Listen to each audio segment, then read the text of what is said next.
From CNN, Big Trump wins, boomerang appeals define Supreme Court term. The Supreme Court wrapped its term with major wins for President Trump, but the fight's not over. A 6-3 ruling upheld Trump's executive order ending birthright citizenship, sparking immediate lawsuits from immigrant groups. Another 6-3 decision backed Tennessee's ban on gender-affirming care for minors, leaving other trans issues unresolved. Justice Jackson's fiery dissents called out the court's rulings as a threat to the rule of law. More appeals are coming.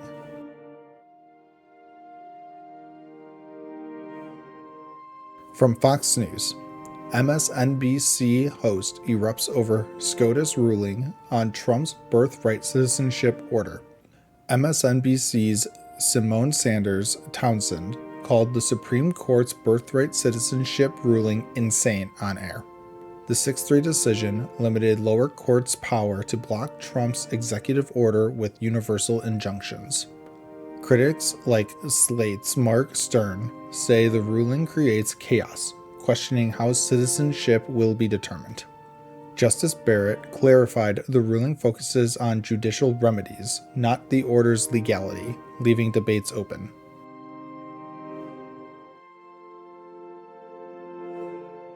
From The Guardian, Trump hits out at Republican senator for refusing to back Big Beautiful Bill.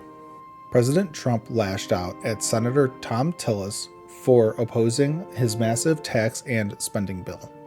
The Senate narrowly passed a procedural vote 51-49, with Tillis and Rand Paul voting no. Tillis cited billions in Medicaid cuts as his reason, warning of harm to North Carolina's hospitals. Trump threatened to back a primary challenge against Tillis, who's up for re-election in 2026.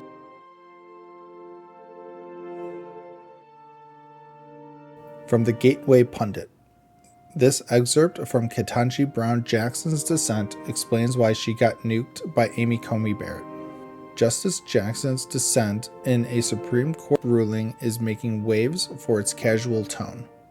She used the phrase, "wait for it," prompting critics to compare her writing to a YouTuber's style. Justice Barrett sharply rebuked Jackson, saying her argument ignored centuries of precedent. X users called Jackson's tone unprofessional, sparking debate about her judicial style.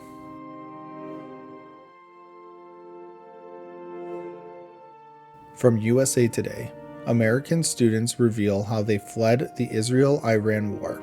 American students in Israel faced terror as Israel and Iran traded missile strikes this month. Teens from Arizona and Florida hid in bunkers as sirens blared, fearing for their lives. Over 2,800 students were evacuated, many on a luxury cruise to Cyprus, then flown home. Emotional reunions unfolded as students returned, haunted by memories of war.